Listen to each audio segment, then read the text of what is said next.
Hello everybody, it's Lit Soc. It is Thursday afternoon.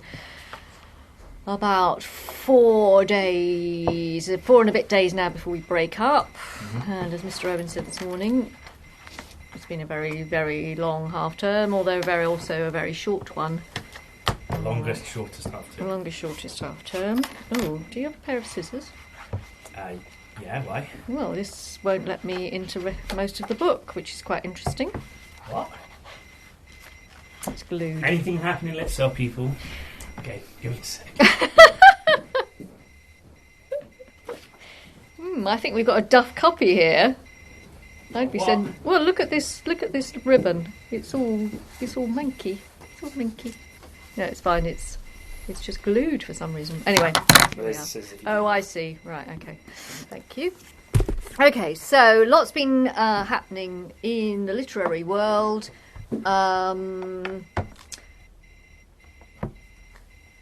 Which I can't now remember, but I know the Carnegie shortlist is published. Yes. Along with various other people's shortlist, like the Women's Prize, but the Women's Prize isn't yet to be announced. And Carnegie's when? When is them? June. I can't remember when in June, but in June is when the awards. So we're setting you a challenge. You can't do it with us, but you're going to have to do it on your own. Is actually to shadow the Carnegie shortlist, and that means you borrow a book or you buy the book. And you read it, and then you send either Mr. Humphreys or me a very short review, no more than 180 characters, that includes spaces, like a tweet, and then we can put them all together and see who predicts what's going to win. Yes. Okay, Because, so there's the challenge. Yeah, there are 8 books on the shortlist, and we have 6 of them in at the moment. I'll get the other 2 in due course. So, and the ones we have, I have here. So I'll talk about those first, I guess. Yes. Well, do you want to sort of tag in and out, or No, you want me to? you go through them, and then we'll talk about them. Okay. Okay. Yeah. Okay, sounds good. Right, first up, we got The Girl Who Speaks Bear by Sophie Anderson, who was shortlisted before for The House with Chicken Legs. Yeah, the Baba Yaga. Yes. Now this one, I also have the website in front of me for further information. Is this Canadian? Is it Siberia? I think it's Russian again. Yes, they call me Yanka the Bear. Not because of where I was found, only a few people know about that. Found abandoned in a... So that's her speaking. And then, found abandoned in a bear cave as a baby, Yanka has always wondered where she is from. She tries to ignore the strange whispers and looks from the villagers, wishing he was as strong inside as she is on the outside. When Yanka has to flee her house, looking for answers about who she really is, a journey far beyond anything she ever imagined begins. From icy rivers to smouldering mountains, meeting an ever-growing herd of extraordinary friends along the way. So yes, I think it sounds like it's got its basis in... A quest, a journey. Yes, one of the basic 7 plots. And it's grounded in Russian folklore. And I think, I've just got the Carnegie website in front of me. Yes, it does weave in fairy tales, traditional fairy tales that are expertly woven into the novel. Now, if it's anything like House of Chicken Legs, it should have illustrations sprinkled throughout. And yes, it does have at the top, but also, yeah. Oh, look, we got some beautiful border art as well there. That's really cool. Yeah, I mean, I don't know how well you can see this at home, but trust us, it is very pretty. There we go. I was looking for more of that sort of thing. Oh, yes. Because again, this was the House of Chicken Legs, and that looks very magical. We got 2 girls on a boat with an owl flying overhead and a beautiful starry night sky. So again, lots of beautiful imagery. And yes, did you read House of Chicken Legs at all? No, it's always been out. It's a very popular one. It might be in now though, possibly. Baba Yaga always scared me rigid as a child. Well, it's an alternative take on Baba Yaga. Of course, it's a modern retelling. But Oh yeah. Yeah, I probably shouldn't say what I just saw there. But one thing, I saw something, then I saw something else. The something I saw was a little convoy of animals. So that's what it's talking about, the companions that she finds, Yanka the bear. But there's also another companion. that I wasn't expecting to see with them. All right. See if you can figure out what I'm getting out there.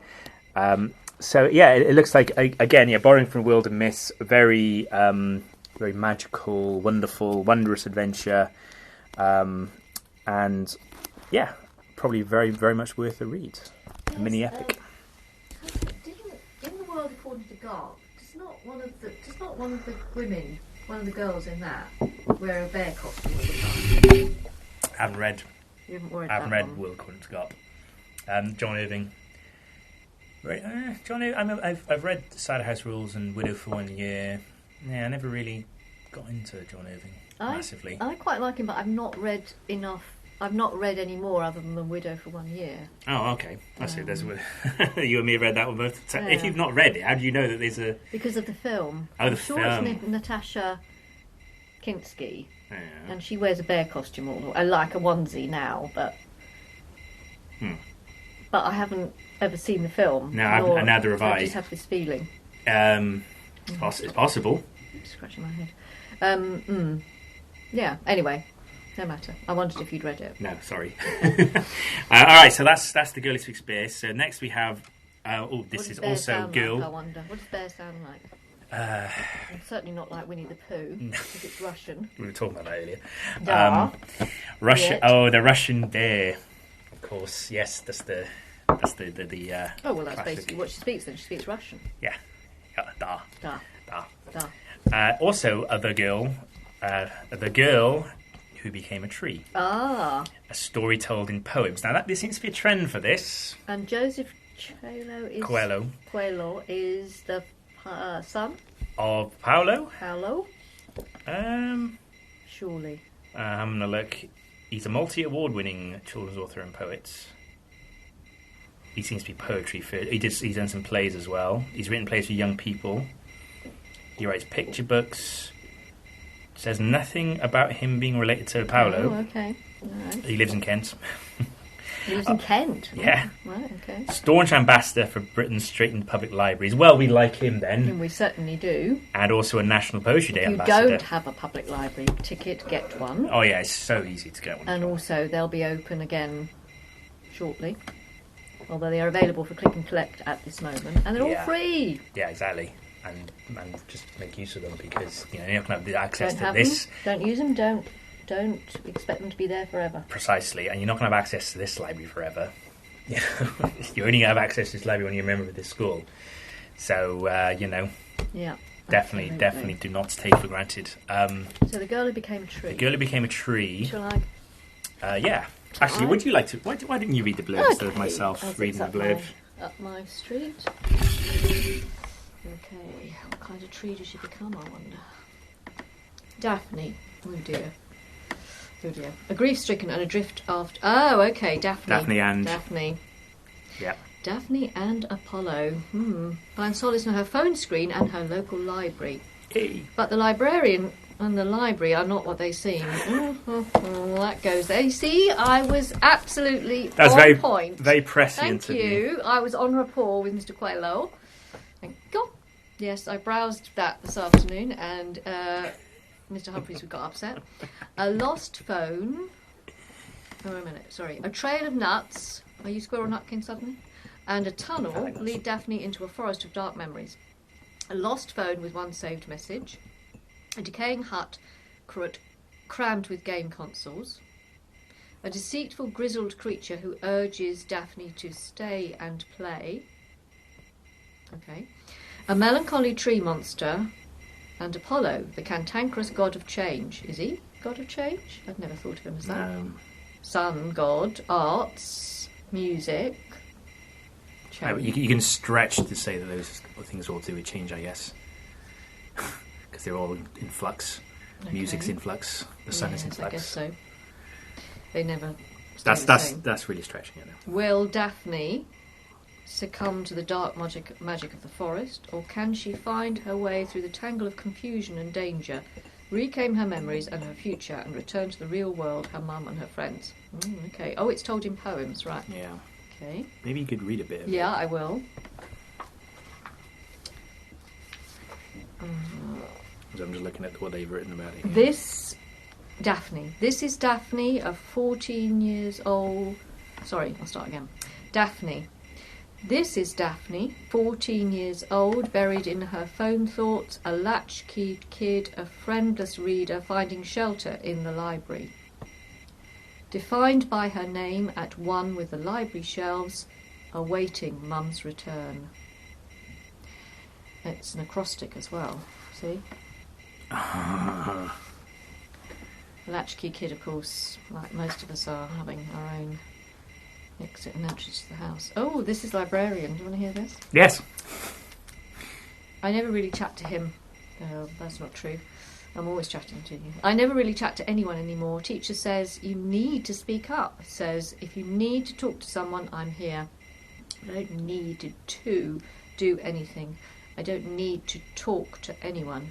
The librarian always tries to talk. The librarian sets aside horror books for me, ghost stories by M.R. James, Twisted Beings by H.P. Lovecraft, Hauntings by Shirley Jackson. Oh, I think this is you. That's Miss Rio as well. It's a hybrid. Yep. The Gothic Slam is on its way, by the looks of things. The librarian noticed what I read. The librarian got me talking. The librarian hands me a book of Greek myths. Tells me if I like horror, you'll love these. I do that all the time. Yeah. It's a book I don't want. Tales of Transformations and Angry Gods. The same copy I'd read with my dad years ago. I flipped to Apollo. A can't, tankerous god of change, of art and healing, music and lightning. I find our page still dog-eared, the tale of Daphne. Dad loved it because of the tree. I want my ghosts. Daphne's are flowering at the moment, see if you can search them out. The librarian stares with black beady eyes. Oh, this is... gives me another option. A huge battering ram book about monsters in movies. Okay.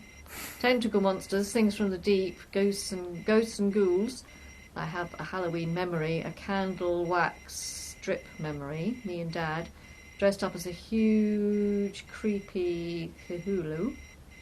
Lovecraft's tentacle god. Sounds like the Kraken. I was up on his shoulders. Is that CTHLU? CTHLUHU. How do you say it? I think it's Tahulu, I think. Tahulu. He was covered in stuffed stockings. It's like the librarian reads my thoughts. I throw him a tiny smile, take the book and head to my corner.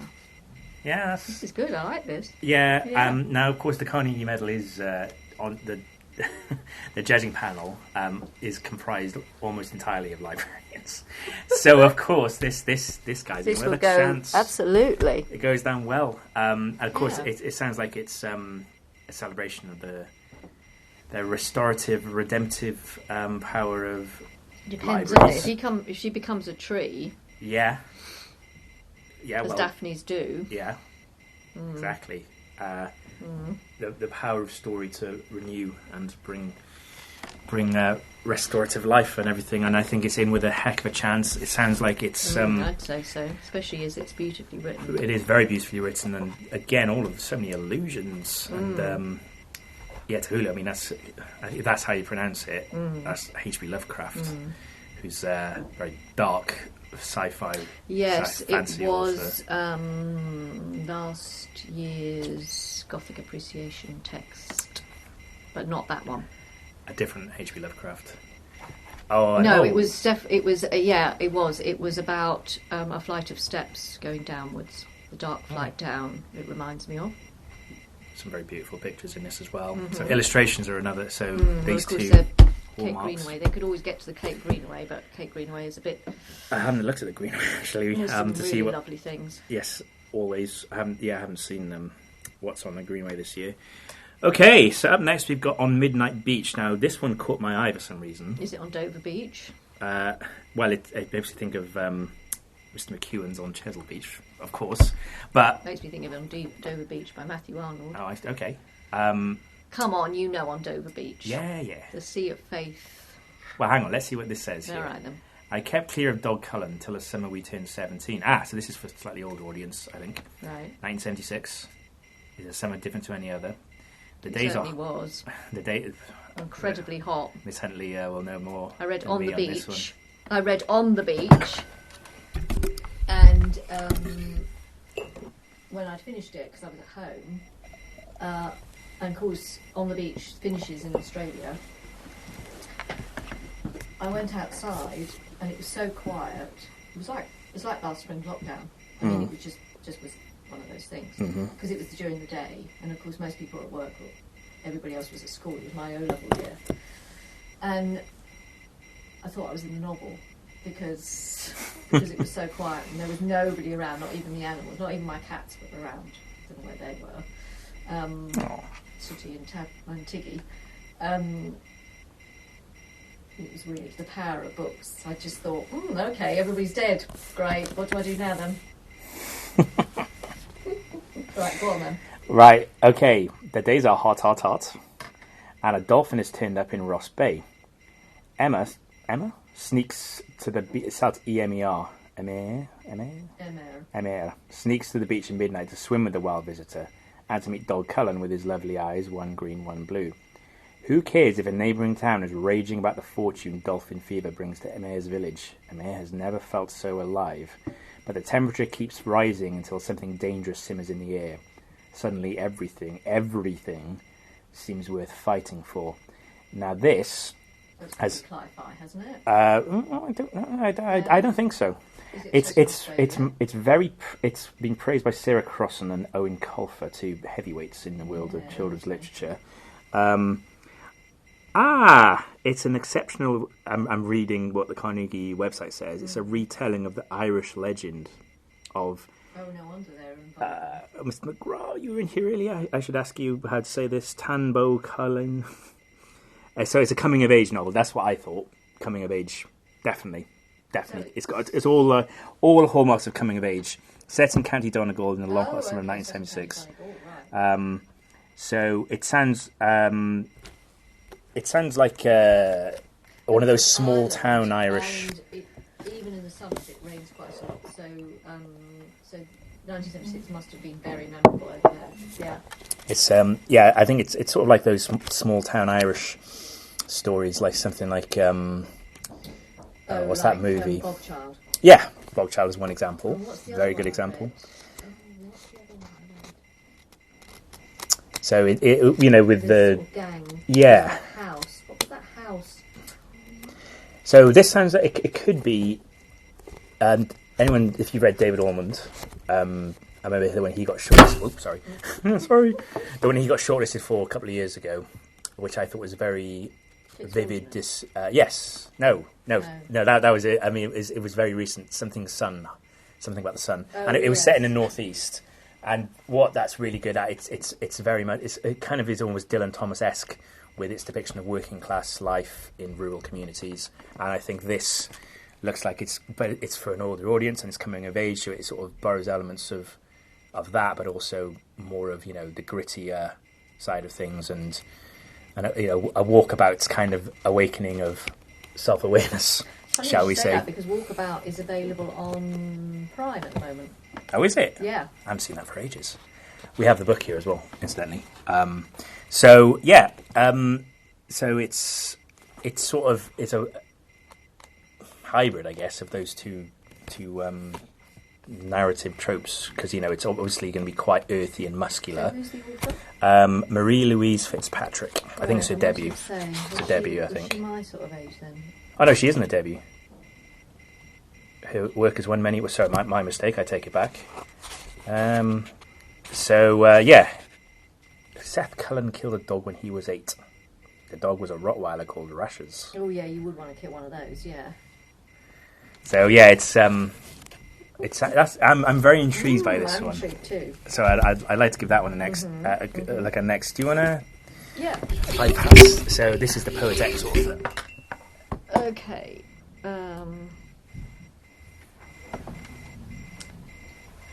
Yeah. Elizabeth Acevedo. Sorry. Yeah, I think that's how you say it. Acevedo. I think so. She's already won the Carnegie with Poet X, which I started, but I don't think I finished, so I might have to. I know. Sorry. Okay. And she's also really best-selling in the United States. Clap When You Land. Okay, so there's a plane, the shape of a plane in the A. I'm the child her father left her for in the summers, while she is the child my father left me for my entire life. Okay.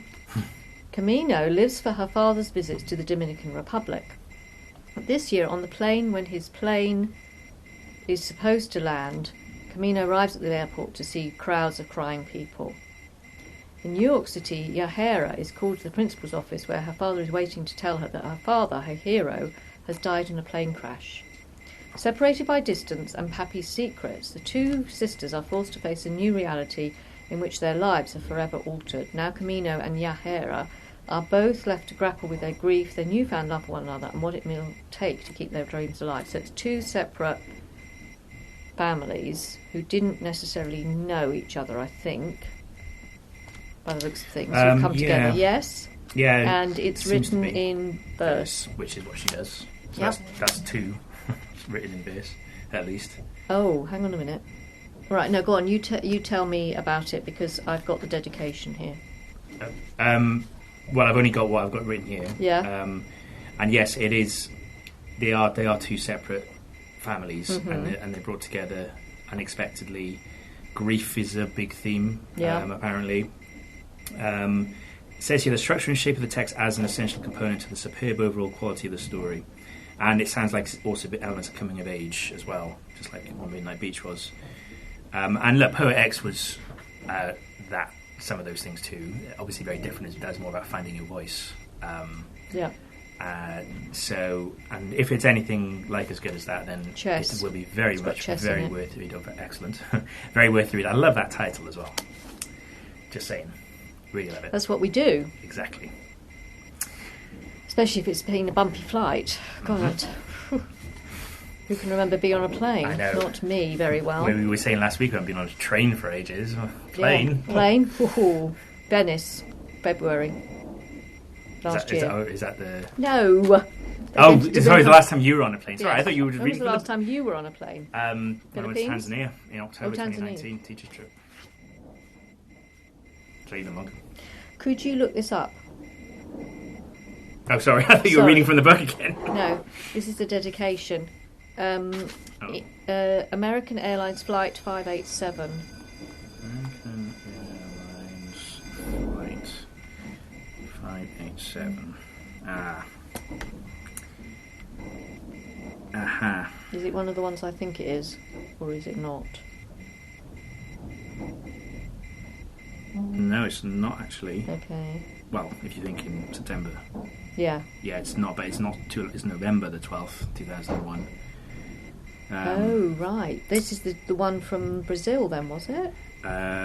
From From New York? JFK From Airport JFK to Santa Las Americas in Santo Domingo in Dominican Republic. Flying the route crashed into the neighbourhood of Bell Harbor on the Rockaway Peninsula of Queens, New York City, shortly after takeoff. Oh, right. All 260 people aboard the plane were killed, along with 5 people on the ground. Oh, I bet it got lost in the... It got lost because... It got lost in the debacle. Yeah. Yeah. Initially spawned fears of another terrorist attack. When Yeah. it was... probably when it was established it wasn't. Yeah. That's when it got lost in the shuffle. So... Yeah. an In memory of an the important lives thing to write lost about. on American Airlines Flight 587. It's an important thing to write about. Definitely. Yeah.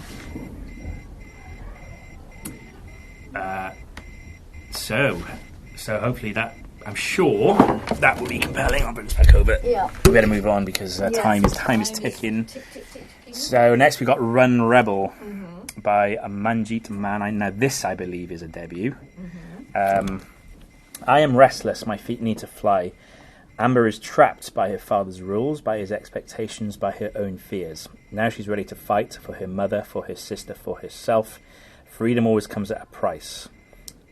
Run Rebel is a trailblazing verse novel that thunders with rhythm, heart and soul. Wow. Yeah, I mean, I'm trying to think. What was the first? Sarah Crossan's certainly one reason why the, when she won it. Well, it wasn't shortlisted, Poet X. but Make Lemonade was a verse. Yes, And a very good one. yes, indeed. I'm just wondering why it sort of has come back into fashion. But essentially, I think this is... I mean, you can guess from the cover and from what I've said there what it's all about. It's about I'm afraid it's very timely, isn't it? It is. Gaslighting, Yes. control. Yes. And it's about Week. about being straitjacketed by tradition and climbing down your identity. And I think the fact it's written in verse is going to be a patriarchy. The fact it's written in verse is certainly appropriate, probably. Mm-hmm. It says here that domestic violence is a theme, anger, coercion. So, there's these things, giving voice to these sort of previously voiceless demographics. It's certainly something that's been happening lately. Mohammed Khan with Iron Thunder, that was one that came out recently, and that sort of helped put this on the YA map. This sort of subgenre of fiction. So let's have a little look. What about Malcolm Duffy? Malcolm Duffy? Is that not a theme? Domestic violence? Oh, domestic. Oh, yes, Me Man, Me Dad, Me. Me, Yes, Me, Dad, Me. yeah, absolutely. A wound triggered by a beating. It grew, thriving on neglect. It swelled, flourishing on his spine. When ripe, a clotted blister. It crippled here, weighing down on her too small frame for her adolescent age. My mother sat hunchback, working, silent. I could go on. Very powerful, isn't it? Yeah. Very powerful opening. So that could be quite hard hitting. I'm hoping. 9, maybe. Yeah, well, I was thinking that about On Midnight Beach as well. But hopefully uplifting too, with a bit of luck. Carnegie doesn't like to go for vitriolic nihilism, so I hope there is going to be some inspiring, uplifting notes to that as well.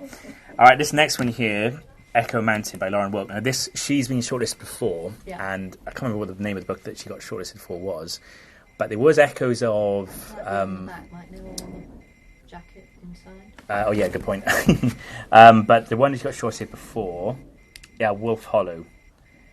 And she got shortlisted twice, actually, Beyond the Bright Sea. But I remember, I hadn't read Beyond the Bright Sea, sorry. But I remember Wolf Hollow. That's a bit Southern Gothic.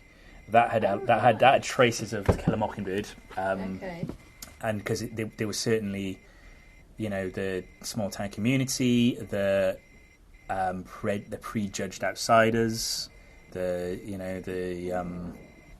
just the prejudice in general. The staunch sticking to nonsensical, sometimes traditions, and also a vivid depiction of simple folk and how they and when something happens that shakes their comfort and conformity and all the rest of it, how it all can cause outrage and just more good vivid descriptions of the countryside as well in that. So I like that. And this one, Echo Mountain, and this cover is very interesting. It's like a sort of craggy mountain with trees, and then you've got like sort of wooden shacks, and then there's a bear in the trees there. There's another bear there. So bears again. Bears are a theme. Bears are a theme, and then there's someone hanging out there washing over a drying in a fire. Yeah. By the time our first mountain winter came, we had a snug, safe home with 4 good rooms. One for us children, one for our parents, one for our kitchen, and one for everything else. A root cellar for what we'd grown the whole summer long. A place where we could start again. But that was before my father's accident changed everything. This is America, isn't it? Yes, it's set during the Depression. Yep. Ellie and her family experienced the hardship of life at the bottom of a mountain.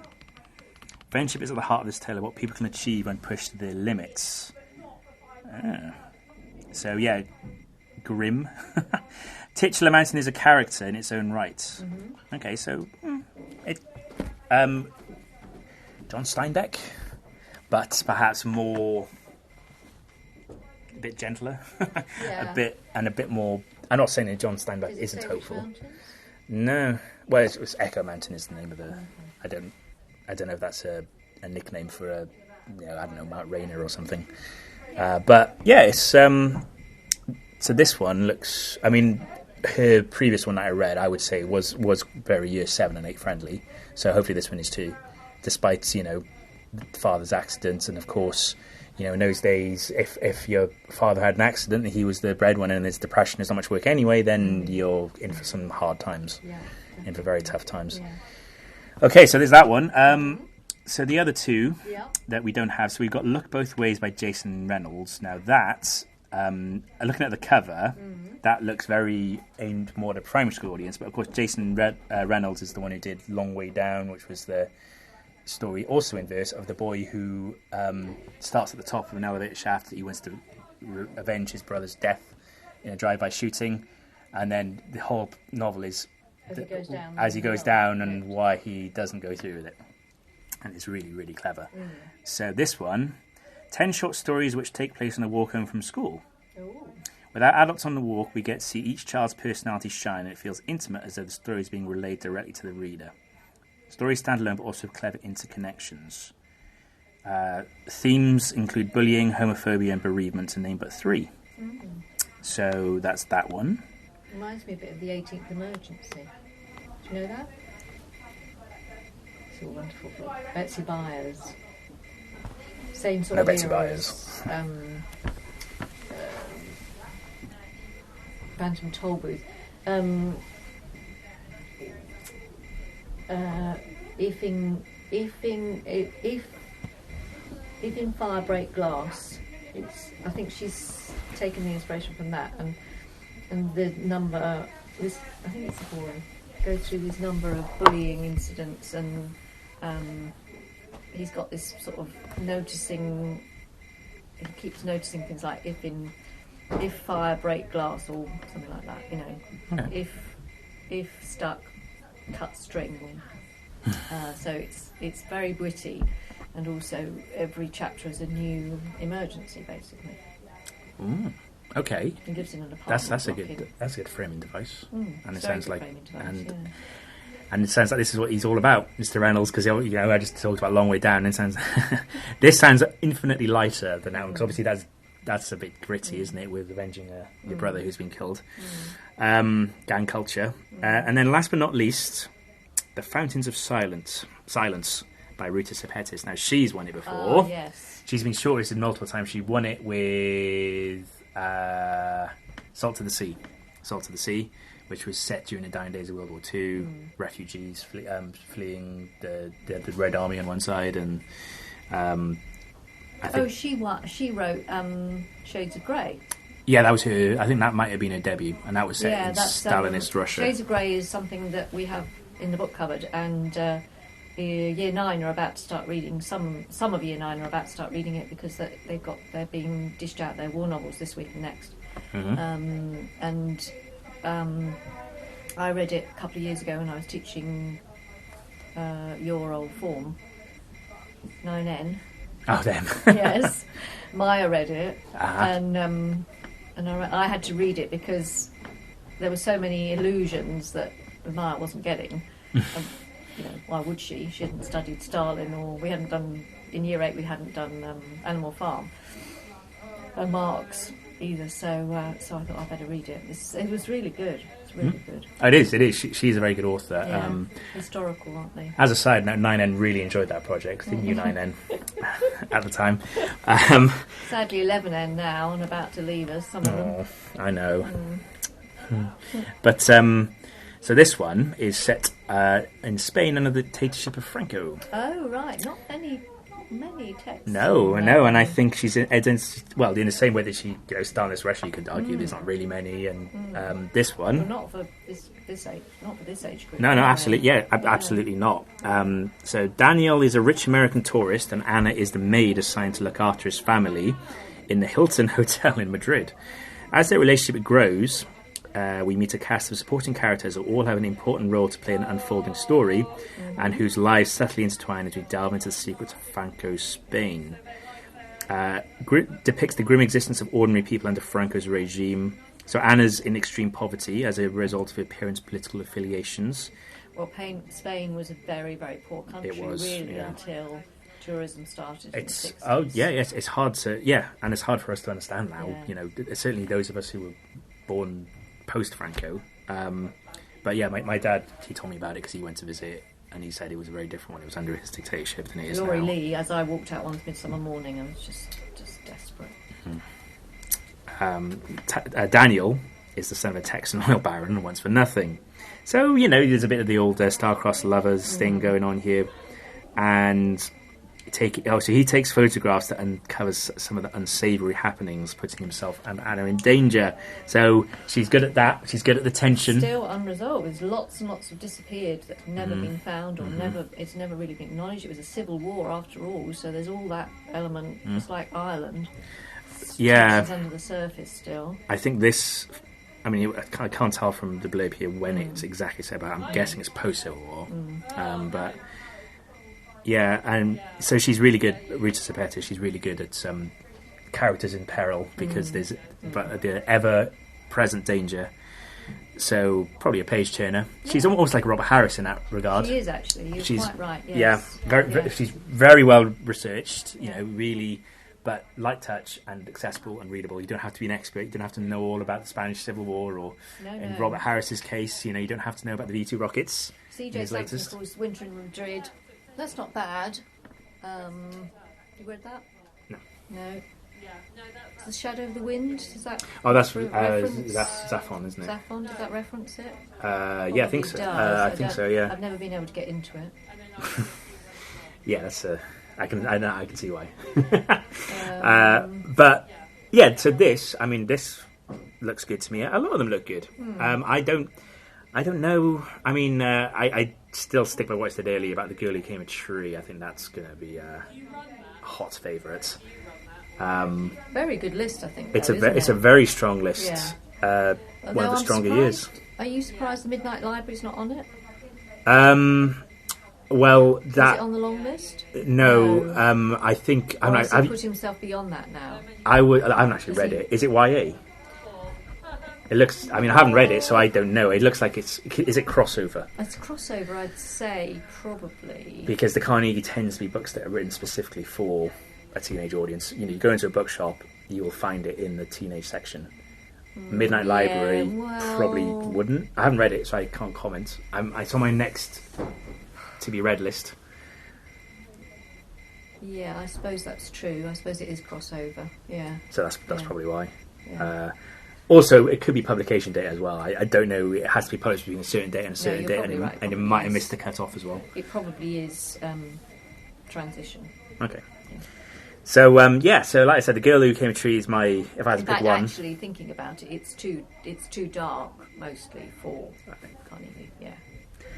And of course, there is darkness amongst these, but... Yeah. Don't forget the Bunker Diary, remember that? Oh, yeah. Yeah. So, nothing's too dark. And actually, I did say something about... Monsters Call as well.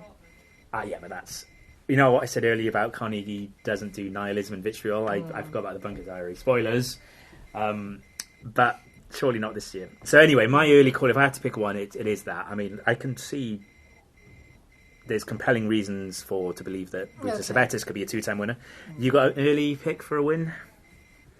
Well, I'd say Daphne. Mm-hmm. Yeah. Clap when you land.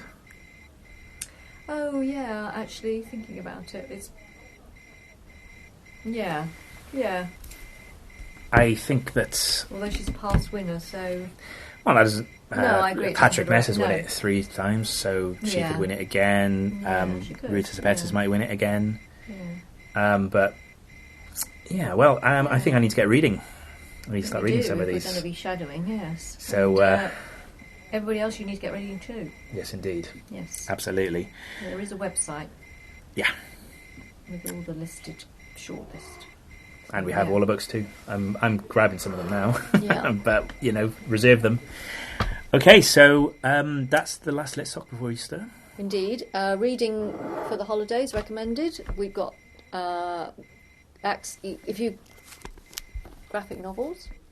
People were talking about this last night at the Year 7 Parents' Evening. Certainly got a very vast selection. Actually, that's not a graphic novel. That's but this is big print. This is No Country. No Country, yes. But refugees, yeah. This is Alone on the Wild Wide Sea. Michael Pergo. Always highly recommend. Tanya Landman. She's good. Yeah. A lovely, talking about illustrated novels, Boy, the Mole, the Fox and the Horse, I know this is very popular with a lot of people, and Charlie Max is certainly becoming the illustrator for lockdown. This, I don't know if anybody has seen this, but this image was on the Arc de Triomphe during lockdown. Huge banner, it's just amazing. Unless it was superimposed, but anyway, it was definitely out there. Yeah, and he's... it's be kind. Yeah, essentially, which we all need to be right now. Yeah, absolutely. We should always be anyway, of course. Is this... That's Sarah Holding. That's Sarah Holding, yeah. Sarah Holding, who spoke to Year 7 a couple of weeks ago now on World Book Day. This is the second one, isn't it? Is this the second? No, that's her new one. Her new one. There was the Sea trilogy, and this is her new one. To journey without being changed is to be a nomad. To change without journeying is to be a chameleon. To journey and to be transformed by the journeying is to be a pilgrim. Which is interesting, isn't it? Because pilgrimages have had to stop because the cathedrals are not open, the shrines are not open, Mecca not accessible. It's all had to be online. This is interesting. Yeah, and this is about Atlantis. Of course, I do believe you now have the option to buy signed copies of that as well. Mm-hmm. I think there was a letter sent home about it, so check that out, Year 7. Okay. And on her theme, Cli-Fi, Bloodland. Yep, which we mentioned last week. Yep, well worth looking up. Illustrated book, Voyages in the Underworld of Orpheus Black, another myth. That goes with the Daphne book. Yeah. So lots of connections. Mm-hmm. And then I picked off the shelf also not only The Evil Librarian, which was very timely, obviously. Yeah. This is another take on the Roman invasion of Britain. She does like her historical... Yeah. I love Eagle of the Ninth, which is told from the Roman point of view, but also has connections with the British who have been invaded. Britannia, a conquered land. And Cassia goes to the north. She goes beyond Hadrian's Wall to the tribes up there. Mm-hmm. The Picts. Here be dragons. Painted people. Oh, okay. But she meets Marcus. I think somebody's read Eagle of the Ninth. Yeah. Wouldn't surprise me if she was a huge fan. And that's... As a lot of us were when we were kids. If I had to choose between betraying my country and betraying my friend, I hope I should have the guts to betray my country. Do you remember who said that? No. It's such a great Cambridge. Great line. So, is it James Spice? Ian Forster. Right. The Apostles, isn't it? Yeah. And this is Tacitus. They have plundered the world, stripping naked the land in their hunger. They ravage, they slaughter, they seize, and all of this they hail on the construction of empire. And when in their wake nothing remains but a desert, they call that peace. Sounds like somebody else. Well, so we will reconvene after Easter, and we hope in the quad, and it'll be just the other people, myself and Miss Huntley with a bit of luck as well. Second week back will be Shakespeare's birthday, so we'll be in the quad. We're on the tennis court for that, which we will let you know about. Anyway, happy reading, happy holidays, take care of yourselves. Yes, happy reading and look after yourselves. Yeah, come back safe. Bye. Bye.